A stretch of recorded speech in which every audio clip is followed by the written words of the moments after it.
Welcome to exam theory.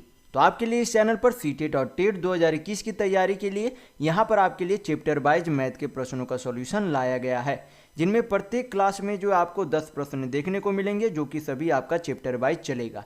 तो ये आपके पेपर 1 और पेपर 2 के लिए आपके लिए सफिशियंट होगा। तो वीडियो के अंत तक जरूर बने रहिएगा। तो अगर आप इस चैनल पर नए हैं तो हमारे चैनल को सब्सक्राइब जरूर कर ले। यह हमारा सोशल मीडिया प्लेटफॉर्म है, आप हमसे यहाँ भी जुड़ सकते हैं। इसके लिंक आपको इस वीडियो के डिस्क्रिप्शन बॉक्स में मिल जाएंगे। और इस वीडियो को अपने दोस्तों के साथ शेयर करना बिल्कुल भी नहीं भूलिएगा। तो इस वीडियो में हम लोग नंबर सिस्टम के सारे प्रश्न देखने वाले हैं। बाकी जो भी आपके इतने जो चैप्टर है वो सारे के यहाँ पर जो है क्वेश्चन आपके मैथ के प्रश्नों के कराए जाएंगे। तो चलिए बढ़ते आज के प्रश्नों की ओर। देखेंगे क्वेश्चन नंबर 1। यहाँ पर क्वेश्चन में दिया गया है कि 23,46,754 में 5 के स्थानीय मान यानी कि प्लेस वैल्यू और अंकित मान यानी कि फेस वैल्यू के बीच का अंतर यानी कि डिफरेंस कितना, ये आपसे पूछा जा रहा है। तो यहाँ पर हमें क्या देखना है, 5 का क्या देखना, स्थानीय मान यानी कि प्लेस वैल्यू। तो 5 का स्थानीय मान क्या है, तो सबसे पहले क्या करेंगे, 5 नीचे लिखेंगे, क्या करेंगे 5 यहाँ पर हम लोग नीचे लिखेंगे। फिर 5 के बाद जो यहाँ पर कितने अंक है, 1 अंक है, तो उतना क्या करेंगे यहाँ पर शून्य कर देंगे। तो 5 का यहाँ पर स्थानीय मान यानी कि प्लेस वैल्यू कितना हो गया, 50। और इसी का इस 5 का अंकित मान यानी कि फेस वैल्यू कितना होगा, तो 5 ही होगा। और इन दोनों का क्या पूछा जा रहा, अंतर। तो 50 और 5 का अंतर कितना होता है, 45 होता है। तो यहाँ पर आपका ऑप्शन नंबर सी बिल्कुल सही होगा। नेक्स्ट क्वेश्चन देखेंगे, क्वेश्चन नंबर 2। यहाँ पर क्वेश्चन में दिया गया है कि यदि भिन्न 2/11, 5/7, 7/13, 4/9 को आरोही क्रम यानी कि बढ़ते क्रम में व्यवस्थित किया जाए तो सही क्रम क्या होगा, यह आपसे पूछा जा रहा है। तो यहाँ पर इस तरीके के प्रश्न को हल करने के लिए सबसे पहले हम लोग क्या करेंगे, ये जो सारा संख्याएं दी गई है उन्हें क्या करेंगे, नीचे लिख लेते। तो क्या दिया गया, 2/11, फिर आपका क्या दिया गया, 5/7 दिया गया, फिर 7/13 दिया गया, फिर क्या दिया गया, 4/9। इस तरीके के प्रश्न को डेसिमल में ना चेंज करके हम लोग क्या करेंगे, यहाँ पर जो हम लोग डेसिमल में ही चेंज कर लेते हैं। वैसे तो आपका क्रॉस मल्टीप्लिकेशन करके भी चेक कर सकते हैं, लेकिन डेसिमल में चेंज करेंगे तो आपका आसानी होगा।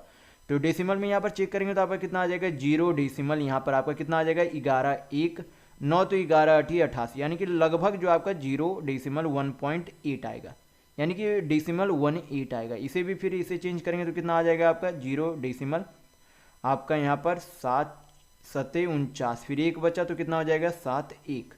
इसे भी डेसिमल में चेंज करेंगे तो आपका कितना हो जाएगा, 13 25 65, 5 बचा तो यहाँ पर कितना हो जाएगा, लगभग 0.54 आ जाएगा। फिर इसे चेंज करेंगे तो कितना हो जाएगा आपका, यहाँ पर आपका हो जाएगा 9 चौक 36, 4 बचा तो 9 चौक 36। अब इनमें से हमें क्या करना, आरोही क्रम यानी कि बढ़ते क्रम में व्यवस्थित करना है। तो सबसे छोटी संख्या कौन सी है, 0.18 है, यानी कि ये क्या है, सबसे छोटी संख्या है।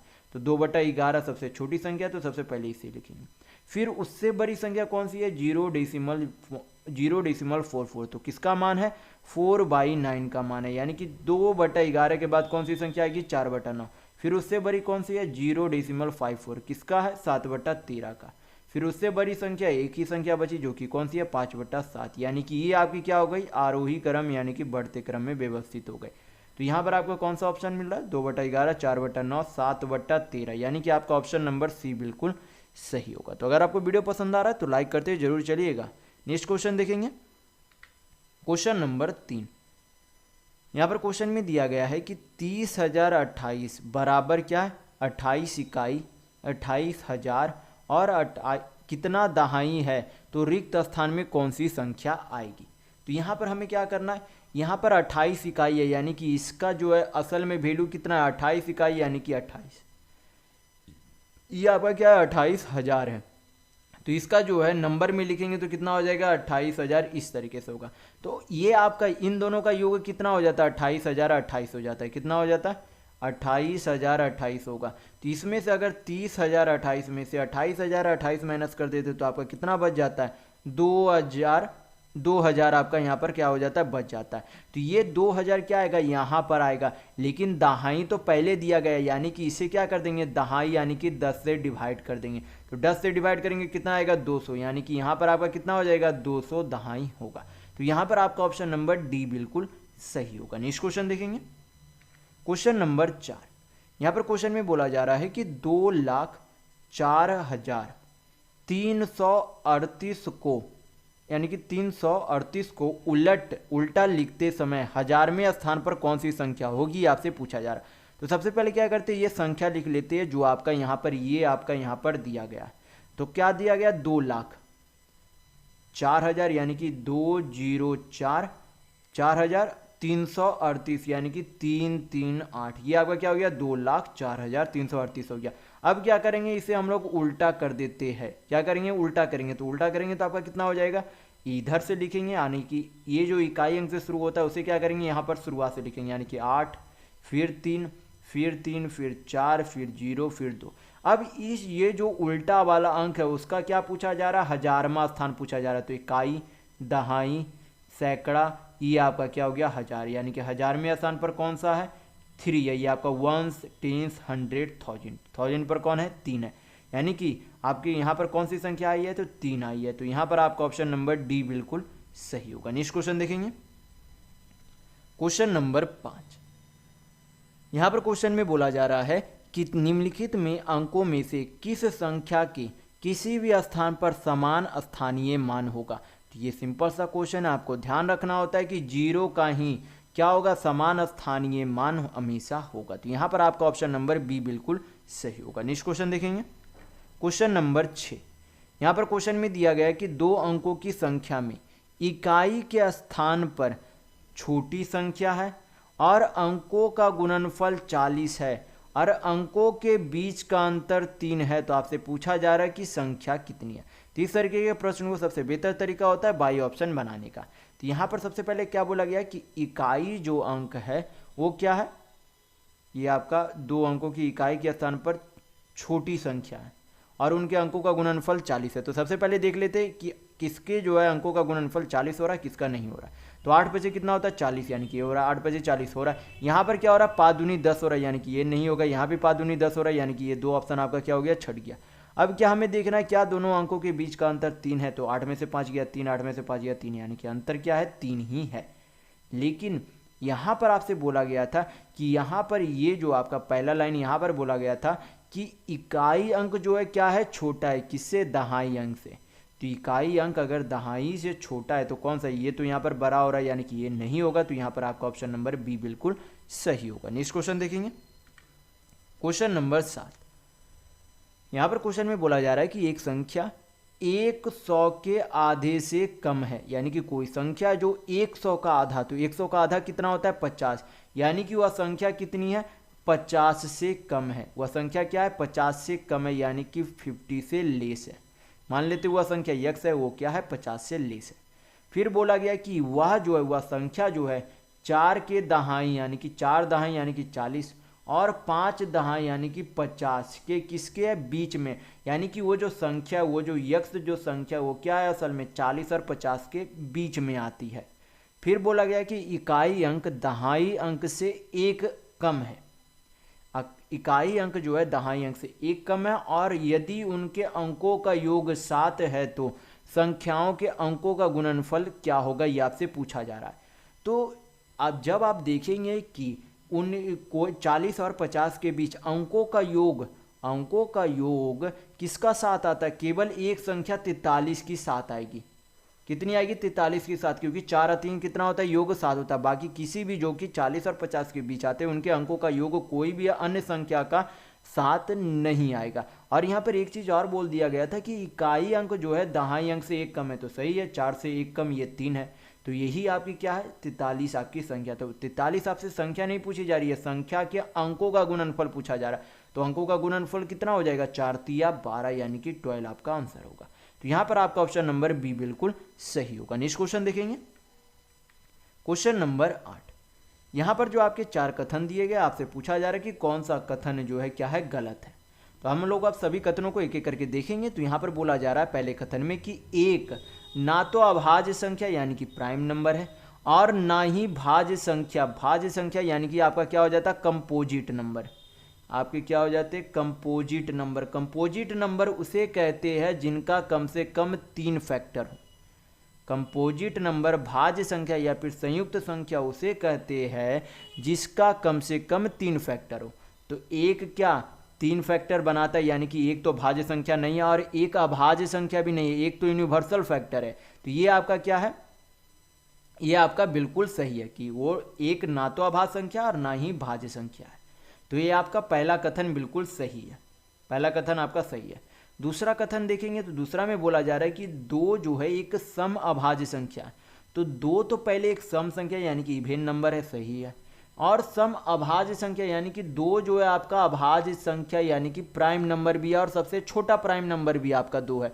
तो दोनों मिलकर आपका क्या बन गया, सम अभाज्य संख्या, यानी कि दो आपका क्या है, सम अभाज्य संख्या, यानी कि दूसरा कथन भी आपका क्या है, सही है। तीसरे कथन पर नजर डालेंगे तो यहाँ पर बोला जा रहा है कि तीन सबसे छोटी अभाज्य संख्या। तो मैंने पिछले वाले कथन में ही बोला कि दो जो है सबसे छोटी अभाज्य संख्या, तो ये आपका क्या है, गलत है। सबसे छोटी अभाज्य संख्या दो है, ना कि तीन है। फिर यहाँ पर ऑप्शन, यहाँ पर चौथा कथन देखेंगे तो यहाँ पर बोला जा रहा है चार सबसे छोटी संयुक्त संख्या यानी कि कंपोजिट नंबर है। तो सही है, चार सबसे छोटी कंपोजिट नंबर है, यानी कि ये आपका चौथा कथन भी सही होगा। कैसे चार सबसे छोटा कंपोजिट नंबर है, मैंने क्या बोला कि कंपोजिट नंबर का कम से कम तीन फैक्टर होना चाहिए। इसके तीन फैक्टर होते हैं, एक तो आपका एक से कटता है, दो से कटता है और ये खुद चार से कटता है। तो कितने फैक्टर हो गए, तीन फैक्टर। तो ये आपका क्या होगा, कंपोजिट नंबर, और ये सबसे छोटा कंपोजिट नंबर होता है। तो कौन सा कथन गलत है, और तीसरा वाला यहाँ पर आपका कथन गलत है। तो यहाँ पर आपका ऑप्शन नंबर सी बिल्कुल सही होगा। नेक्स्ट क्वेश्चन देखेंगे, क्वेश्चन नंबर 9। यहाँ पर क्वेश्चन में दिया गया है कि सबसे छोटी अभाज्य संख्या को छोड़कर किसी भी दो अभाज्य संख्याओं का गुणनफल क्या होगा। तो सबसे छोटी, मैंने पिछले वाले क्वेश्चन में ही बताया कि सबसे छोटी अभाज्य संख्या कौन सी होती है, दो। इसे हमें क्या करना है, नहीं लेना। इसे छोड़कर कोई भी अभाज्य संख्या लेंगे और उनका चेक करेंगे कि उनके गुणज जो है क्या होते हैं, हमेशा शून्य होते या फिर एक होते या फिर सम संख्या होते या फिर हमेशा विषम संख्या होते। तो कौन कौन से प्राइम नंबर आपके हो जाते हैं, यानी कि अभाज्य संख्या तीन होते हैं, दो के बाद तीन होते हैं, सात होते हैं आपका, फिर आपका 11 हो जाता है, 13 हो जाता है, फिर आपका क्या हो जाता है, 17 हो जाता है। तो कोई भी गुणा करके देख लेते हैं। यहाँ पर 7 किया कितना होता है, 21 होता है। तो 21 क्या है, विषम संख्या। 11 इंटू 7 करेंगे तो कितना हो जाता है, 77, ये भी विषम संख्या। 3 इंटू अगर 13 करते हैं तो कितना होता है, 39, ये भी विषम संख्या है। 7 इंटू 7, यहाँ पर आपका 7 इंटू 13 कर देंगे तो कितना हो जाएगा, 13 सत्ते 91, यानी कि ये भी आपकी क्या है, विषम संख्या। तो कोई भी आपका अभाज्य संख्या को जब गुणा कर रहे हैं तो क्या आ रहा है, विषम संख्या आ रहा है, यानी कि हमेशा क्या रहेगा, विषम संख्या रहेगा। तो यहाँ पर आपका ये डी वाला आपका सही होगा, यानी कि यहाँ पर आपका ऑप्शन नंबर डी बिल्कुल सही होगा। नेक्स्ट क्वेश्चन देखेंगे, क्वेश्चन नंबर 10। यहाँ पर क्वेश्चन में बोला गया है कि दो अंकों वाली एक संख्या में इकाई स्थान का अंक दहाई स्थान के अंक के दो गुना है। क्या इकाई स्थान का जो अंक है दहाई स्थान के अंक के क्या है, दो गुना से एक कम है। फिर बोला गया कि यदि दोनों अंकों के स्थानों को बदल दिया जाता है तो प्राप्त होने वाली नई संख्या वास्तविक संख्या से क्या है, 27 अधिक है। तो आपसे पूछा जा रहा है कि वास्तविक संख्या क्या है। तो इस तरीके के प्रश्नों को सबसे बेहतर तरीका होगा बाई ऑप्शन बनाने का। तो यहाँ पर सबसे पहले ये जो लाइन बोला गया है, यहाँ पर इससे पहले चेक करेंगे। यहाँ पर क्या बोला गया कि इकाई अंक जो है दहाई अंक के दोगुने से एक कम है। इससे दोगुना से एक कम है तो 4 दूनी कितना होता है, 8, 8 में एक कम 7, सही है। 5 दूनी 10 होता है, 10 में एक कम 9, सही है। 2 दूनी 4, 4 में एक कम 3, सही है। 3 दूनी 6, 6 में एक कम 5, सही है। तो पहले वाले के हिसाब से तो सभी ऑप्शन सही हो रहे, लेकिन दूसरा वाला ये लाइन यहाँ पर से ये लाइन देखेंगे। दूसरा वाला में बोला जा रहा है कि जब उनके अंकों को परस्पर बदल दिया जाता है, यानी कि इसे उल्टा कर दिया जाता है, तो 47 को 94 कर देंगे। तब पूछा जा रहा है कि इन दोनों का अंतर क्या आना चाहिए, 27 आना चाहिए। तो क्या 94 और 94 नहीं 74 होगा, क्योंकि 47 को उल्टा करेंगे तो 7 4 होगा, 4 7 को उल्टा 7 4। तो 74 और 47 का डिफरेंस यानी कि अंतर कितना आएगा, यहाँ पर जब अंतर करेंगे तो आपका कितना आ जाएगा, 24 और 3 कितना आएगा, 27 आएगा। यानी कि आपका ऑप्शन नंबर ए ही सही होगा। बाकी आप चेक करके देख सकते हैं। 95 को उल्टा यानी कि 59 को उल्टा करेंगे तो कितना हो जाएगा, 95। डिफरेंस आपका कितना आ जाएगा यहाँ पर से, तो 95 माइनस करेंगे तो 60, 35 एक 36 आएगा। आना कितना चाहिए, 27, यानी कि ये नहीं हो सकता। इसे चेक करेंगे तो 23 का उल्टा कितना होता है, 32। डिफरेंस कितना आ रहा है आपका, 7 और 2 9 आ रहा है, तो हमें कितना चाहिए, 27, गलत है। उल्टा करेंगे 53, डिफरेंस आपका कितना हो जाएगा यहाँ पर से 40, 13 5 कितना हो जाएगा, 18। डिफरेंस 18 का आ रहा है, 27 आना चाहिए था, गलत है। यानी कि आपका ऑप्शन नंबर ए ही सही होगा। तो इस तरीके का प्रश्न हमेशा बाई ऑप्शन बनाया कीजिएगा। तो इस वीडियो में बस इतना ही। अगर आपको वीडियो पसंद आया तो लाइक कीजिएगा, नए है तो चैनल को सब्सक्राइब जरूर कर लीजिएगा। ये हमारा सोशल मीडिया प्लेटफॉर्म है, आप हमसे यहाँ भी जुड़ सकते हैं। इसके लिंक आपको इस वीडियो के डिस्क्रिप्शन बॉक्स में मिल जाएंगे। और इस वीडियो को अपने दोस्तों के साथ शेयर करना बिल्कुल भी नहीं भूलिएगा। तो वीडियो में बस इतना ही। वीडियो के अंत तक बने रहने के लिए बहुत बहुत धन्यवाद। आशा करता हूँ आपका दिन शुभ हो।